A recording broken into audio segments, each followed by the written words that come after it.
کیا آپ جانتے ہیں کہ وہ کون سا امام ہے جس کے علم سے آج دنیا کے کروڑوں مسلمان اپنی نماز، روزہ اور عبادت سیکھتے ہیں؟ آج ہم بات کریں گے امام اعظم ابو حنیفہ رحمۃ اللہ علیہ کے متعلق، کیونکہ آج کا دن اسلامی تاریخ کا ایک اہم دن ہے۔ السلام علیکم ورحمۃ اللہ وبرکاتہ۔ پروردگار عالم ہر دور میں کچھ ایسے مردان حق شناس کو پیدا فرماتا ہے جو کہ امت مسلمہ کے بکھرے ہوئے گیسوؤں کو سنوارنے میں اہم کردار ادا کرتے ہیں، اور لوگ ان کے علمی کارناموں سے فیض اٹھاتے ہیں۔ ان کے وفات کیے ہوئے صدیاں گزر گئیں، مگر ان کے کارنامے انہیں آج بھی زندہ رکھے ہوئے ہیں اور قیامت تک زندہ رہیں گے۔ انہی شخصیتوں میں ایک شخصیت سیدنا امام اعظم ابو حنیفہ رحمۃ اللہ علیہ کی ہے۔ آپ کا نام نعمان بن ثابت، کنیت ابو حنیفہ، لقب امام اعظم ہے۔ آپ کے لقب اور کنیت کو اتنی شہرت ملی کہ آج بھی بہت سے لوگ آپ کا نام جان کر بھی صرف لقب اور کنیت ہی سے پکارتے ہیں۔ آپ کی پیدائش شہر کوفہ میں ہوئی۔ آپ صحابہ اکرام کے آخر اور تابعین نظام کے اول دور میں پیدا ہوئے۔ جس وقت آپ پیدا ہوئے اس وقت کوفہ علم و فن کا عظیم مرکز تھا۔ آپ تابعی ہیں۔ آپ کے زمانے میں تقریباً 20 سے زائد صحابہ اکرام زندہ تھے، جس میں آپ نے 7 صحابہ اکرام کی زیارت فرمائی اور ان سے فیوز و برکات حاصل کیے۔ ابتدائی دور میں آپ کی رغبت تعلیم کی جانب نہیں تھی، اسی لیے آپ نے ابتداً اپنے آبائی پیشہ تجارت کو اختیار کیا، کپڑے کا ایک کارخانہ قائم کیا اور اپنے تجارت میں لگے رہے۔ اسی درمیان ایک دن آپ بازار جا رہے تھے کہ راستے میں حضرت امام شعبی کا گھر پڑتا تھا۔ اچانک امام شعبی نے کہا کہ تم میں استعداد کے جوہر نظر آ رہے ہیں، علماء کے پاس بیٹھا کرو۔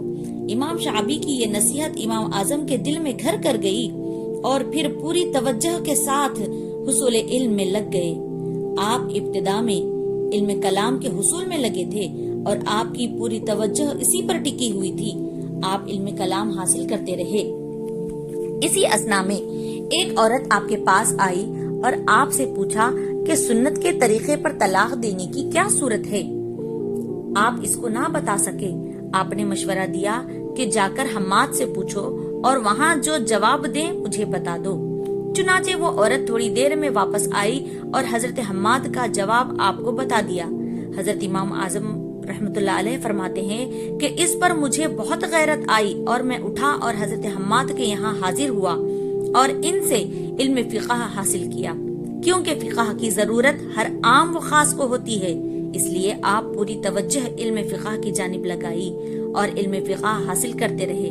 فقہ کا اساس کتاب اللہ، سنت رسول اللہ اور اجماع امت ہے، اس لیے آپ نے علم حدیث کو بھی کوفہ، بصرہ کے عظیم المرتبت محدثین عظام سے حاصل کیا، اور شوق طلب بڑھنے پر آپ نے حرمین شریفین کا رخ کیا اور وہاں علم حدیث حاصل کرتے رہے۔ اتنا ہی نہیں بلکہ اس علم کو آپ اتنا پھیلائے کہ حضرت سفیان بن عینیہ کہتے ہیں کہ ایک مرتبہ میں مسجد میں ابو حنیفہ کی مجلس درس سے گزرا۔ میں نے دیکھا کہ ان کے ارد گرد شاگردوں کی جماعت بلند آواز سے بحث و مباحثہ کر رہی ہے۔ میں نے کہا کہ آپ ان لوگوں کو مسجد میں شور کرنے سے کیوں نہیں روکتے؟ انہوں نے کہا ان کو ان کے حال پر چھوڑ دو، وہ اسی طرح سے دین کی سمجھ اور علوم فقہ کو حاصل کریں گے۔ امام ابو حنیفہ رحمۃ اللہ علیہ کا معمول تھا کہ اہم مسائل پر سالوں غور فکر کرتے، اور جب تک پوری طور سے تحقیق و تنقیح نہیں ہو جاتی تھی شاگردوں کے سامنے پیش نہیں فرماتے تھے۔ سبحان اللہ۔ ایک مرتبہ امام صاحب جا رہے تھے تو غلطی سے ایک بچے کے پاؤں پر پاؤں آ گیا اور وہ نظر نہ آیا۔ بچے نے کہا، اے شیخ، کیا تو روز قیامت کے بدلے سے نہیں ڈرتا؟ تو امام صاحب پر غشی طاری ہو گئی۔ جب افاقہ ہوا تو آپ سے کہا گیا کہ اس جملے پر اتنا اثر؟ فرمایا، مجھے ڈر ہے کہ من جانب اللہ اس بچے کے دل سے یہ جملہ ڈالا گیا، اور یہی جملہ اس کی زبان سے نکلا۔ حضرت امام اعظم ابو حنیفہ رحمۃ اللہ علیہ کی وفات 146 ہجری میں ہوئی۔ 146 ہجری میں بغداد کو دارالسلطنت بنانے کے بعد منصور نے حضرت امام اعظم کو بغداد بلوایا۔ منصور انہیں شہید کرنا چاہتا تھا مگر جواز قتل کے لیے بہانے کی تلاش تھی۔ اسے معلوم تھا کہ حضرت امام میری حکومت کے کسی عہدے کو قبول نہ کریں گے۔ اس نے حضرت امام کی خدمت میں عہدے قضا پیش کیا۔ امام صاحب نے یہ کہہ کر انکار فرما دیا کہ میں اس کے لائق نہیں۔ منصور جھنجلا کر کہا، تم جھوٹے ہو۔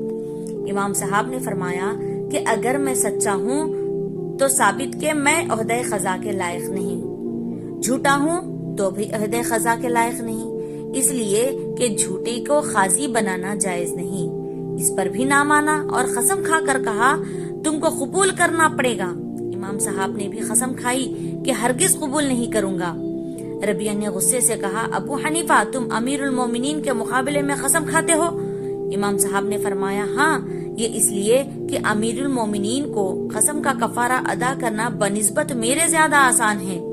اس پر منصور نے جذبز ہو کر حضرت امام کو قید خانے میں بھیج دیا۔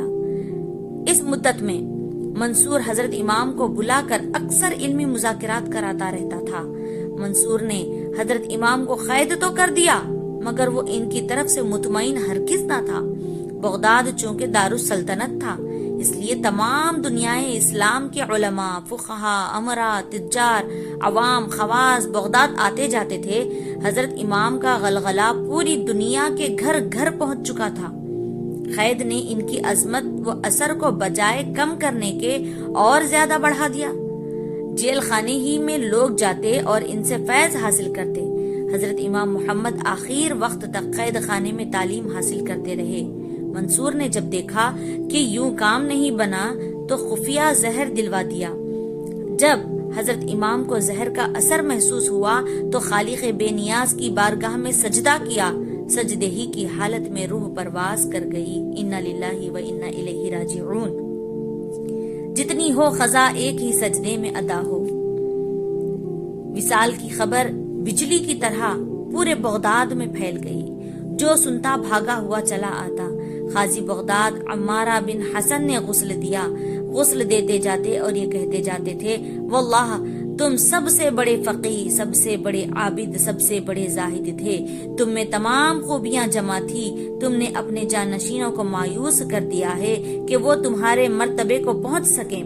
غسل سے فارغ ہوتے ہوتے جم غفیر اکٹھا ہو گیا۔ پہلی بار نماز جنازہ میں 50,000 کا مجموعہ شریک تھا۔